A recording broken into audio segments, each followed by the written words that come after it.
So, first 2 episodes of Fool's Gold. Wonderful.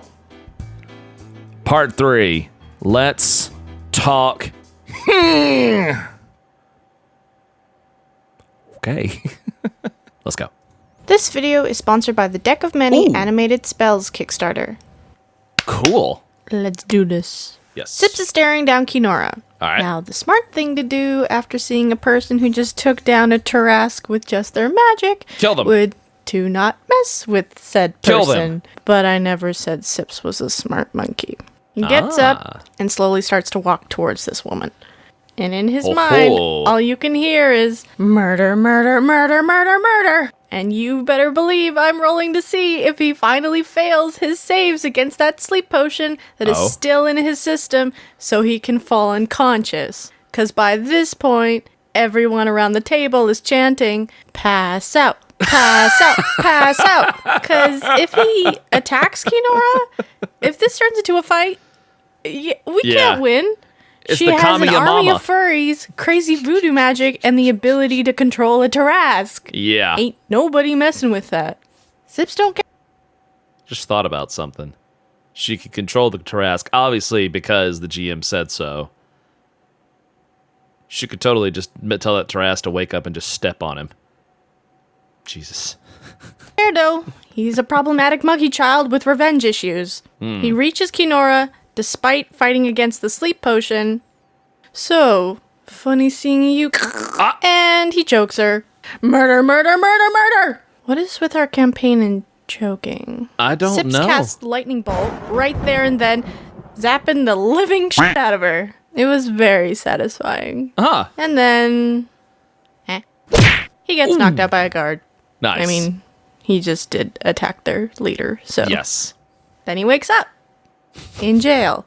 Nice. Sips? In jail with him. How many of you did something so stupid that your character wound up in jail? Let me know.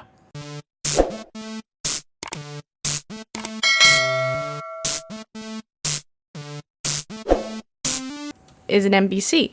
Ohio Jack. Jack is that NPC you constantly forget exists, but is pretty important to the plot. So finally when he shows up, you're like, Jesus!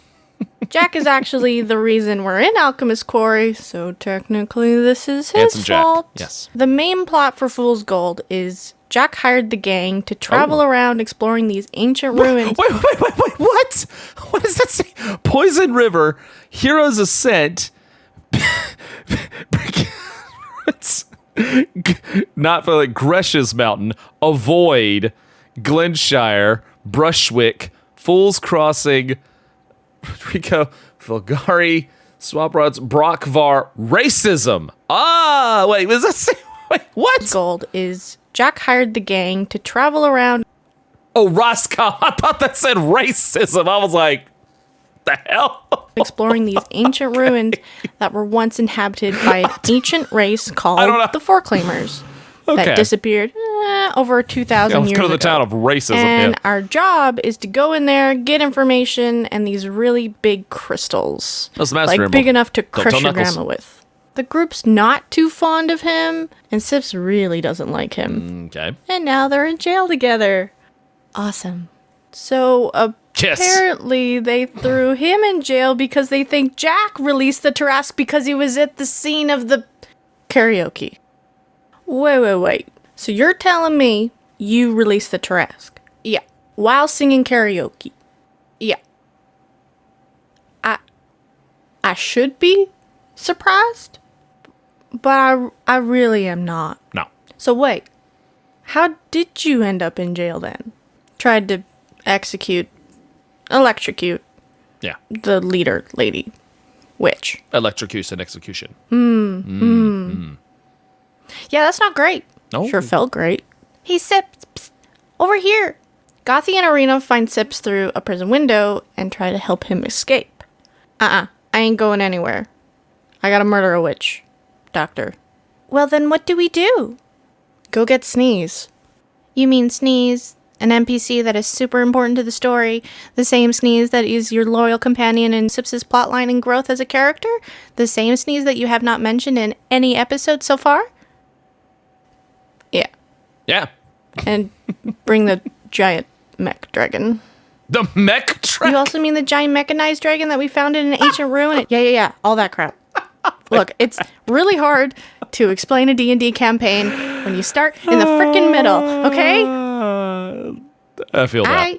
Gothy transforms into a mouse and hops into Sips' pocket.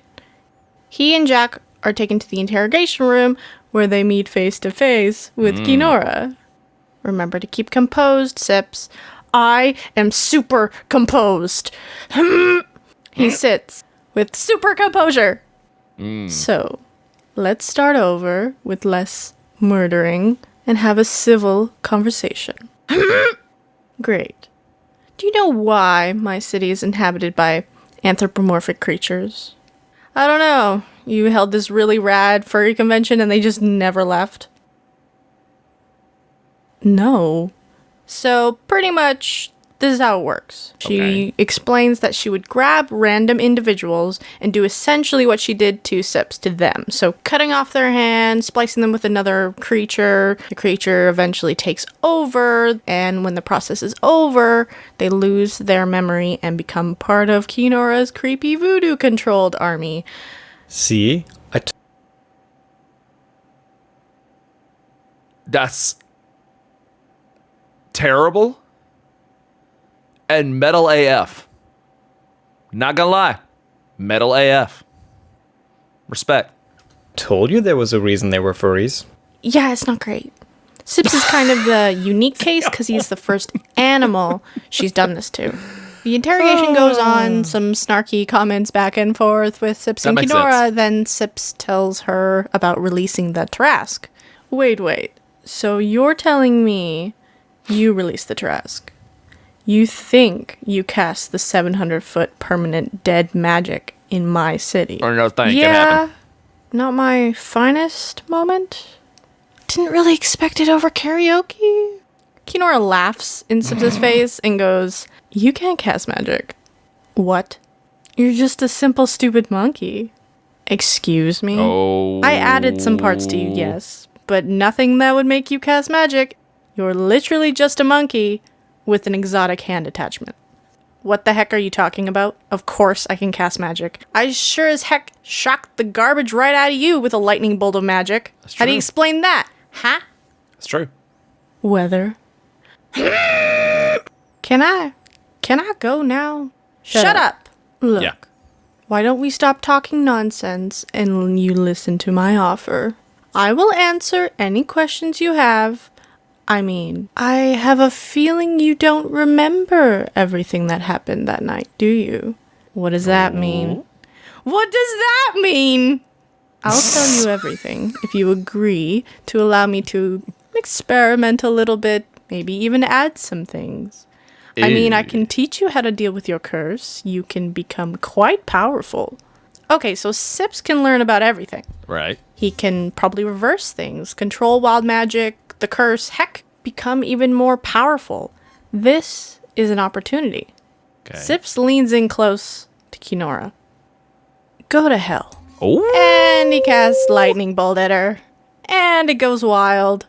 And you know what happens? Oh, please tell me. What magical crazy spell Felix rolls on this wild magic chart for today? Did he wake it up? Huh? Guess what it is? He woke it up. Nothing. Oh. Absolutely nothing happens. That's great. See? You can't cast magic. At that moment, Gothy transforms back into herself and straight up slaps Kinora right across the face. Ooh. Yeah. Roll initiative because now we're in it. Typical D&D from 0 to 100 in a second. Kinora takes control over the guards with her crazy voodoo magic and attacks Gothy and Jack. Oh, this is really good. I forgot that she can puppeteer all her people. Nice. Then Kinora turns to Sips, and floating behind her is not 1, not 3, but 9 severed hands of different creatures. This is awesome. Oh, that Hands. Hands. Why did it have to be hands? It is hands. Oh, and attached to each individual finger of each individual hand What? is a razor sharp whip. Cool. Yeah. So now I'm fighting against a crazy hand-obsessed lady who has 1, 2, 3, A lot. a lot of fucking whips. 45. Do you know how many attack rolls that is? I don't know, like... Oh, shit. Hold up. Hand has 5 fingers. There's 9. 9 fingers. 45 whips. Is that 45 rolls?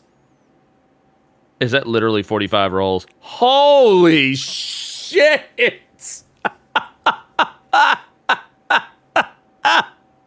Oh my god! Woo! Ooh, they aren't quite human hands. Hold up. Okay. So yeah, I do see 4 and I do see 3 on there. So I mean, roughly, let's just say estimate. Yeah, some have 4. Yeah, I do see some with 4 on there. So let's just say a rough estimate of between 38 and 45. Let's just say a rough estimate. Do you know how many attack rolls that is? I don't know, like... 30 to 36, something like that. A lot. Sips dodges her attacks at first. Oh, and while she's attacking, she's like, let me experiment on you. Wait. 1, 2, 3, 4, 5, 6, 7, 8, 9, 10, 11, 12, 13, 14, 15, 16, 17, 18. Wait, damn it. Wait. 5, 10. Damn it. 5, 10, 15, 20, 24, 28, 32, 37. 37 rolls. Damn. Wait. Oh, that's just 8. Okay, yeah, so there's 37 just counting those. We can work together. Let me take you out for lunch and shit. Go fuck yourself, you crazy witch. I'd rather die. Well, I mean, it's gonna happen if you keep this up. Shush! Sips shoots off a spell. Ha! But it goes wild again. Ah, nuts. And now you can only speak Goblin until you cover your head in water. So now my teammates have no idea what I'm saying, and I'm pissed. This woman is right in front of me, right for the murdering, and I can't do a damn thing. This is Sips' chance for that sweet slice of revenge cake, and I'm messing it up with stupid goblin nonsense. Everything is going to hell.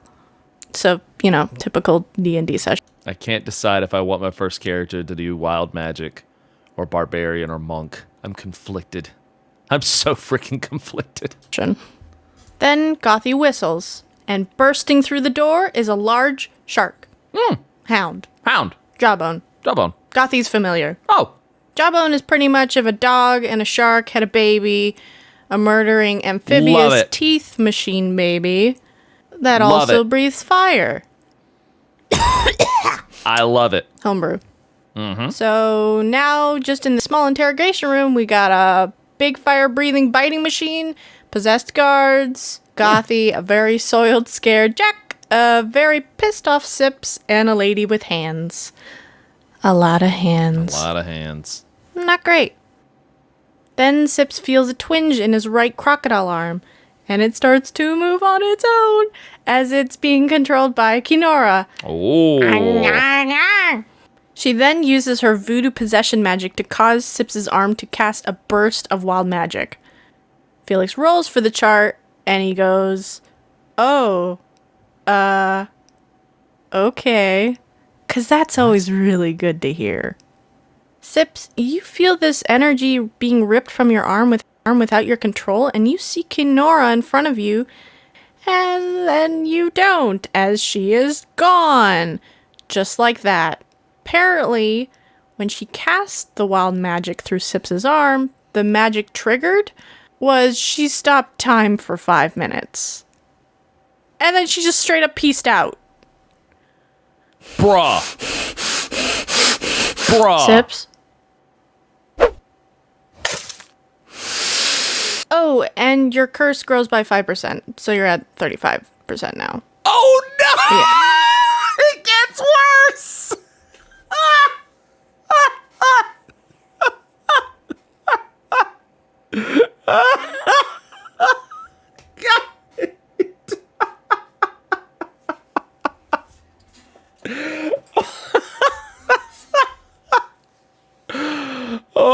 Those rolls on the wild magic just got worse.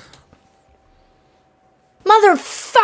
This Yeah. video is brought to you by the Deck of Many Animated Spells Kickstarter. Oh my god, that was so good. That was so good. Hold on, what is it? They're making convenient reference cards for 5e Right. edition D&D of monsters, NPCs, conditions, and right now they're running a Kickstarter campaign for animated spell cards. I mean, look at cool. this stuff, you guys. We got Acid Splash, That's badass. Firebolt, Dude, cool, Dancing man. Lights. Maybe don't Good for her. use that one. Good for her. Bad things happen. Really? I might use it then. They got some really good stuff. So go check out their Kickstarter, Cool. link in the description, and right here. Neat. Click it. Dang it. Oh my god, it just gets funnier. It just gets funnier. It really does. Oh, Dingo Doodles, you're amazing.